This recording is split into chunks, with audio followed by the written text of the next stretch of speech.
Welcome to the video series, My Porn Addiction Has to Go. I realize that title is pretty much in your face, but I have to be as clear and upfront with you as I do with all the men that I work with in my office face to face. This is one of these issues that you really don't want to play around with. If you're here, then there are probably some serious reasons why. In fact, that's one of the things that I want to talk with you about in this 3 series of videos. I want to help you understand maybe why you're here and why your life needs to take a turn in a different direction. Let's talk about consequences for just a minute. It's often the reason why men come to me in the first place, because there's a series of consequences that predicated their decision to pick up the phone and ask for some help or to go see somebody. You may be dealing with some consequences, and I just want to say from my heart to yours, I don't want to undermine or underestimate rather the seriousness of what may be going on with you. For example, I have men that come to me with this issue where their wife's left them. They've given them an ultimatum. They're perhaps on the verge of divorce. They may be even in the process of divorce. And this issue is a major deal that they recognize that if they don't deal with this, they may feel like this is in fact their last opportunity. So maybe that's going on with you right now, and I have a lot of compassion for that. Some preliminary stuff I want to deal with, if we may, for just a little while. I want to talk with you about motives. Usually when this issue comes up, I ask guys, why are you here? Why is this something that you want to work through? And then they give me a list of reasons that pretty much indicate was the ultimate reason they reached out for help in the first place. One of them is they have a fear of getting caught again, and they want to arrest the problem. Some of them are dealing with embarrassment and shame and guilt and some of those very dark emotions that can arrest your entire life cycle, for that matter. The whole idea of not wanting to hurt your wife's or your partner's or your girlfriend's feelings, being sensitive to the fact that this is a wounding thing. When your girlfriend or your wife finds out that this is a struggle that you're having, it can be very wounding for her. And then another reason that I hear from guys is that they're believers. They know that they've wounded their relationship with God and they don't want to do that anymore. Now, I hope this doesn't shock you with what I'm about to say is, those reasons aren't good enough. Not a single one of them. Because if we're hiding something, we know there's a fear of getting caught. We know that. And if we went ahead and went through with something, then we took that chance. It wasn't good enough. We've probably felt shame and embarrassment before, and yet we pushed the envelope yet again to the point where we knew that could show up again. So it wasn't good enough. You may have already hurt your wife's feelings. Maybe you've hurt her feelings multiple times. It wasn't good enough to get you to stop. And if you're a faith-based person, if you know God, if you love God, and you know that God would not want you walking down destructive paths, then you already know that has the propensity to hurt the heart of God. So none of these reasons ultimately are enough to get you to stop.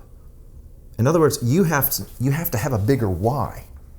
In order to address that, I want to talk about that in 3 parts. One is the big question, then there's the big conversation, and then finally in this video we'll talk about the big decision. So let's start off with the big question. Here's the question. What could your life look like if pornography was no longer a part of your life? Now maybe you've never really entertained that very far because it's been a part of your life for so long you can't even imagine. I'm working with a guy that I started working with several months ago, and lately we're talking more about his latest job promotion. We're hardly even talking about pornography anymore. The point being, he took a look at his life and got a sense for what his life could become, how he could better himself. And as a result of that, this whole idea of pornography faded so far into the background that he doesn't even remember that it's an issue as much because he's so focused on where he's headed in his life. And it's very exciting to watch that. I mean, what could your life look like if nobody was chasing you? If you didn't have to look over your shoulder? I love the ending scene of the movie Catch Me If You Can with Leonardo DiCaprio and Tom Hanks where, I don't know if you know the story, there's a debate as to how much the movie reveals absolute truth about the guy whose name was Frank Abagnale in the 1970s. He was basically frauding banks, and he was going off and doing all kinds of crazy stuff and getting away with it. Well, in the movie, so I'll stick to what the movie said, he got caught. He ended up working for the FBI, and at the end of the movie, he, on his weekend off, was going to get on a plane and take off again. Well, there's Tom Hanks, the detective, chasing Leonardo DiCaprio, getting ready on the on-ramp to get on the plane. And the detective looks at him and says, "You know what, Frank, I'm going to let you fly tonight. I'm going to let you fly tonight because I know you're going to be at work on Monday morning." He had since gone to work for the FBI. And he says, "Look, I want you to look behind you. Nobody's chasing you." How profound is that? I mean, what would it look like if you didn't have to hide and erase and manipulate and deceive and say one thing that's partially true and leave out the little thing that wasn't true and hope that nobody caught you? What would your life look like? What would your life look like if you had new people and opportunities and experiences, and you had things coming up that you never dreamed could be a part of your life? You know, I talk with my guys about having a lot of vegetables in your garden. If you plant tomatoes and something comes along that likes tomatoes, you have no garden. So plant tomatoes and cucumbers and peppers and peas, and have such variety in your life that if something goes wrong, you're not tempted to go back to a destructive path and then feel like you're justified in doing so. Nature hates vacuums. So fill the void with good things, and you would be amazed at the opportunities that would be yours. What would your life look like if you lived your whole life, heart, mind, body, soul? What would your life look like if you took inventory on a regular basis of those 4 areas and even asked other people to do it with you so that you could live that whole life that you can live? I have a client right now who's becoming quite emotional in sessions, and it bothers him because he's kind of with these manly types, and he's starting to get in touch with call it the feminine side. It's really just your emotional side. It's his heart. And he's a little uncomfortable with the fact that he's getting in touch with his heart. But he says, "But thank you for helping me do it because it's helping me better communicate with my wife." These are the kinds of stories that I get to hear because all the time these guys that are serious about asking the big questions start actually answering it. It's one thing to wonder what your life could look like. It's another thing to look at the benefits after you start walking down a different path. What about the big conversation? Well, so when I work with men on this issue, I talk about the difference between pink elephants and blue rhinoceroses. So pink elephants is it's the old elephant in the room, and you may have been to some type of therapeutic intervention or maybe even a group where they talked about your addiction in the past, and the focus was on the elephant in the room. Well, let me ask you this. If I asked you for the next 5 minutes to not think about pink elephants, I wonder how successful you would be at that. So let's just try that for a minute.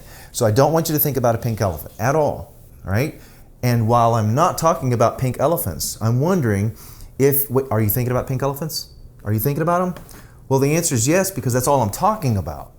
So if we're looking in the rearview mirror of our lives, wondering why we keep looking behind us, talking about the elephant in the room, maybe it's because we're not looking through the windshield at possibilities. I call that the blue rhinoceros.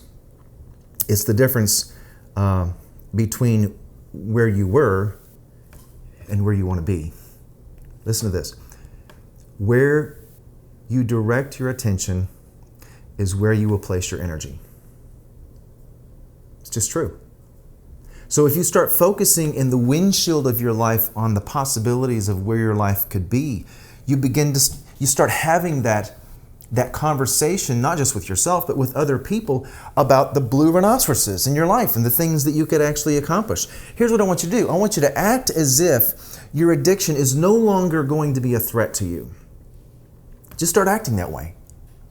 Stop talking about the pink elephant. I know that's a process. This is a mindset shift that you have to go through. But when you start imagining what that could be, that becomes the dominant talk in your life. And I can tell you it's life-changing. So, big question is, what could your life look like? The big conversation is, where could I actually go? What could I actually become? And you begin to talk about that with the people that you trust. Let's look at this last piece, the big decision. how badly do you want this? You really do have to decide that. You know, we talk about needs and wants all the time. We need water to live. Sometimes we want a Diet Coke. We need shelter, but maybe we want a mansion in Miami Beach. You know, we need, if you have to go places, transportation, but maybe we want a Porsche 911. I mean, you know, there's the difference between needs and wants, but there's actually another layer that we don't ever talk about. There's needs, and then there's wants, and then there's considerations or possibilities. I love the prayer of Teresa of Avila where she said, Lord, I don't love you. I don't even want to love you. Help me to want to love you. That's a pretty honest prayer. It's also somebody who's very in tune with the idea that life can consist of possibilities while we label them as something that we actually want. Let me give you another illustration here. So there was a student of Socrates that came to him and asked him for wisdom. You may have heard this story before.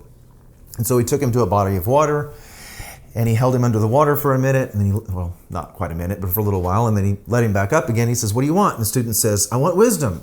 So down he went again, and he held him down for a little bit longer this time. And he lifted up and he said, what do you want? And the student said, I want wisdom. And the third time he held him down just a little bit longer. And the third time he let him up, and the student says, he goes, what do you want? He says, I want air. I want air. He says, when you want wisdom like you want air, you'll have wisdom. Now, the difference between a consideration and an actual want, it's action. It's follow through. Now, let me give you 3 action steps here. This is important for you to write down. The first thing, write out a 1-page vision of what we've been talking about. What could your life look like? Start imagining it. Heart, mind, body, and soul. What could your physical body be doing with time rather than wasting time on the internet? What kind of people could you be investing in and showing love to and gaining emotional connection if you actually took the time to do that? What kinds of things could you learn intellectually if your time was invested in reading or listening to podcasts or doing some things that you're really interested in? Write out that 1-page vision. Number 2, tell 3 trusted people. I call this going public. Now, that trusted is probably the most important part. If you can only find one, then start with that.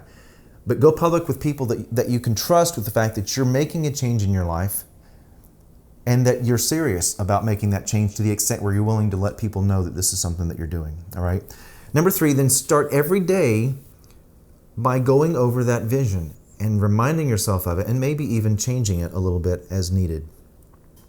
So the big conversation involves looking through the windshield of your life at where you would like to go. The big decision is, how serious are you about getting there? You know, years ago I had to mow 2 acres of grass every single week in the summertime. And sometimes I would get out there in 95 degrees and forget to bring water with me. And I would make a few rounds around the house, and then I would think, yeah, I probably ought to get some water. And then another round, I would think, you know, I probably really need to get some water. And I think, well, let me go one more round. And every time I decided to go another round, I was a ways away from the house, to the extent where finally I became so dehydrated that I would literally make a beeline for the garage, stop the mower, go in the house, and get water. There's a difference between thinking something's a really good idea and knowing that you absolutely have to do that right now. All right? So, let's recap. There's a big question. What could your life look like if you took this serious? The big conversation is to engage in talk with people about where you see your life heading rather than lamenting about where your life has been. The big decision is just what we said. It's what do you want, and are you willing to go public with it and take it serious enough to follow through? Listen, this next video, we're going to go a little deeper. We're going to try to understand how did we get here? And I'll give you a variety of things to think about. I'll challenge you to write your story out. But for now, I do want you to encourage you to go back and consider these steps that I've given you and begin to compile some information about you as to why it's time to make a change.